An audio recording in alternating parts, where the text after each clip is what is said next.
नमस्कार, आपका अपने YouTube चैनल सत्य खोज पर स्वागत है। मैं हूं नेहरा। मैं आपको 1960 के दशक में लेकर चलता हूं। 1960 में रोम के अंदर एक ओलंपिक हुआ था। उस ओलंपिक में एक महान खिलाड़ी ने गोल्ड मेडल जीता था बॉक्सिंग में, जिसका नाम कैसियस क्ले था। कैसियस क्ले एक ऐसे अफ्रीकी मूल का अमेरिकी बॉक्सर था। जब बॉक्सिंग में जीतने के बाद वहाँ के रोम की सरकार ने उनको कहा कि आप यहीं रुक जाएं। उन्होंने कहा नहीं, मैं अमेरिकी हूँ, मैं अमेरिका में ही जाऊँगा। और उनको अपने गोल्ड मेडल से इतना प्रेम था कि वो सोते समय भी वो अपने साथ लेकर सोते थे, जिसकी वजह से वो उनके स्टार शेप का मेडल था। इसकी वजह से उनको कट भी लग जाते थे, परंतु वो दर्द को खुशी खुशी सहते थे, क्योंकि उनके जीवन भर का मेहनत और इतने सालों की कमाई वो गोल्ड मेडल था। उसके बाद जब धरातल पर वो उतरे तो उनको पता लगा कि गोरे और काले का भेद अमेरिका में बहुत ज़्यादा था। जहाँ भी वो जाते थे उनको रेस्टोरेंट से बाहर निकाल दिया जाता था। उनके साथ भेदभाव होने लगा। तो इस भेदभाव को ख़त्म करने के लिए उन्होंने गुस्से में एक दिन अपना गोल्ड मेडल ओहायो नदी में फेंक दिया। अब आपको ये समझ में आ रहा होगा कि मैं आपको ये कहानी क्यों सुना रहा हूँ आज से 50-60 साल पुराने का। जी हाँ, भारत में कुछ खिलाड़ी ओलंपिक में से मेडल लेकर आए थे, और वो मुक्केबाजी में नहीं, वो कुश्ती में मेडल लेकर आए थे। उन्होंने यहाँ पर उस मेडल के दम पर करोड़ों रुपए की पैसे लिए, सरकारी नौकरी ली, सुविधाएं ली, देश विदेश घूमने का मौका लिया, और कुछ समय बाद ओलंपिक यानी कुश्ती संघ के अध्यक्ष के ऊपर यौन शोषण का आरोप लगाया। उसके ऊपर जनवरी में धरना प्रदर्शन किया।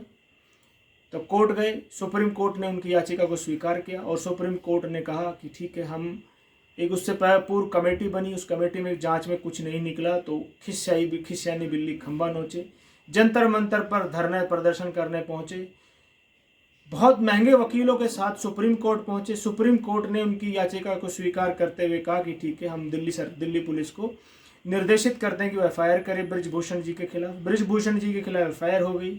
उसके बाद जब दोबारा फिर से कोर्ट पहुंचे तो कोर्ट ने कहा कि ये ट्रायल कोर्ट नहीं है, सुप्रीम कोर्ट है, और सुप्रीम कोर्ट के निर्देश पर यहाँ पर एफआईआर हो चुकी है। अब दिल्ली पुलिस इसकी जांच करेगी। दिल्ली पुलिस ने उसकी एसआईटी बनाकर जांच शुरू कर दी। जिन 7 महिला पहलवानों के ऊपर यौन शोषण का आरोप लगा, उनके बयान हो चुके हैं, ब्रिजभूषण जी के बयान हो चुके हैं। आज ही समाचार पत्र में खुलासा हुआ है कि जिस नाबालिग के बयान के ऊपर पॉक्सो एक्ट में ब्रिजभूषण जी के ऊपर एफआईआर दर्ज हुई थी, उसके चाचा ने आज खुलासा किया है। मैं दैनिक भास्कर की रिपोर्ट आपको बता रहा हूँ कि वो लड़की नाबालिग नहीं, 19 साल की है। ये भी एक ब्लंडर है। आज सुबह आपने ट्वीट देखा होगा, बजरंग पूनिया, साक्षी मलिक, विनेश फोगाट के ट्विटर हैंडल से 2 पन्नों का एक लेटर जारी हुआ है। मैं थोड़ा सा हैरान हूँ, परेशान हूँ कि बजरंग पूनिया, विनेश फोगाट, साक्षी मलिक कभी ढंग से स्कूल कॉलेज नहीं गए हैं, तो इतनी अच्छी स्क्रिप्ट कैसे लिखी। मैं बार बार पिछले वीडियोस में भी बता चुका हूँ कि स्क्रिप्ट टूल किट की है। जी हाँ, इस टूल किट में कौन कौन शामिल है? इस टूल किट में आम आदमी पार्टी शामिल है, कांग्रेस पार्टी शामिल है, हरियाणा कांग्रेस शामिल है, नरेश टिकैत, उसका भाई राकेश टिकैत शामिल है, योगेंद्र यादव शामिल है, आतिशी मारलेना शामिल है, और भी बहुत सारी विदेशी ताकतें इस टूल किट में शामिल है। कर्नाटक चुनाव से पहले ये टूल किट सजाई गई जंतर मंतर पर। जब कर्नाटक का चुनाव आया तो कर्नाटक चुनाव के अगले दिन ये बोरिया बिस्तर उठाकर अपने घर चले गए। जब पता लगा कि 28 मई को भव्य उद्घाटन होने वाला है हमारी नई संसद का, उस दिन ये जंतर मंतर पर महिलाओं को बरगलाकर, झूठ बोलकर महिला पंचायत कहाँ बुलाना चाहते थे?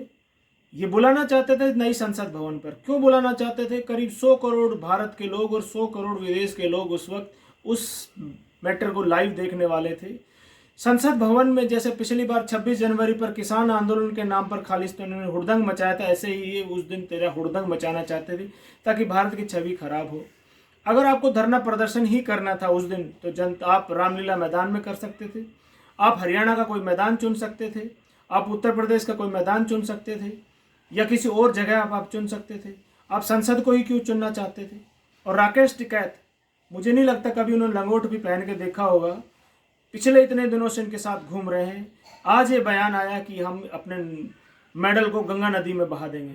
तो इसलिए मैंने आपको एक कहानी सुनाई थी कि ये उस कहानी की पटकथा का मूल जो उठाया गया है, ये कैसियस क्ले की जो ओहायो नदी में मेडल फेंकने वाली कहानी, उससे उठाया गया, उसको कॉपी करने का प्रयास किया गया है।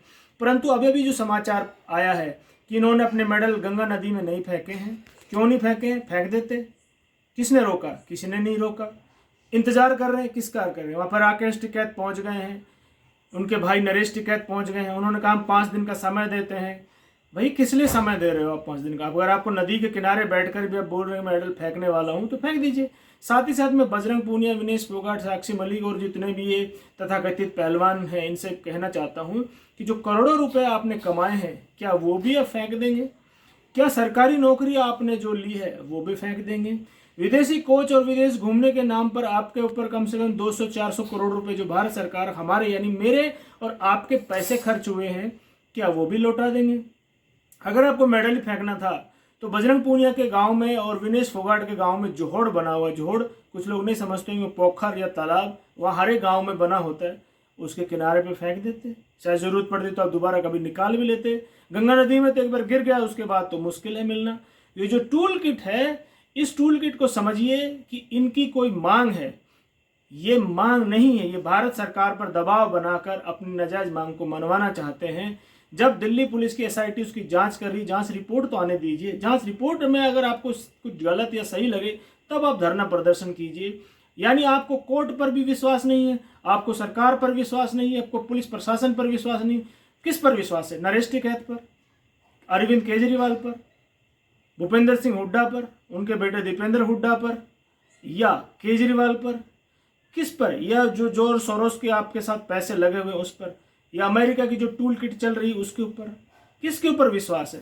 किसी ना किसी के ऊपर तो आपको विश्वास करना पड़ेगा ना। अगर आप उन पर विश्वास करेंगे तो भारत के जो करोड़ों लोगों को आप में आस्था थी, जो आपको देखकर अपने बच्चों को पहलवान बनाना चाहते थे, आपने उनके सपनों को धूमिल कर दिया है, उनके सपनों को चकनाचूर कर दिया टूल किट में शामिल होकर। मैं यही कहना चाहता हूं कि वीडियो का एक छोटा सा पार्ट अगले उसमें मैंने जोड़ा है, आप उसको देखिए, आपको पता लगेगा इनकी स्थिति। वीडियो को पूरा देखने के लिए बहुत बहुत धन्यवाद। जय हिंद राष्ट्र। पकड़ मेरे को जानता नहीं है ये। पकड़ मेरे को साले, पकड़ मेरे को जान, पकड़ मेरे बाबा, चलिए ना, पकड़ मेरे को।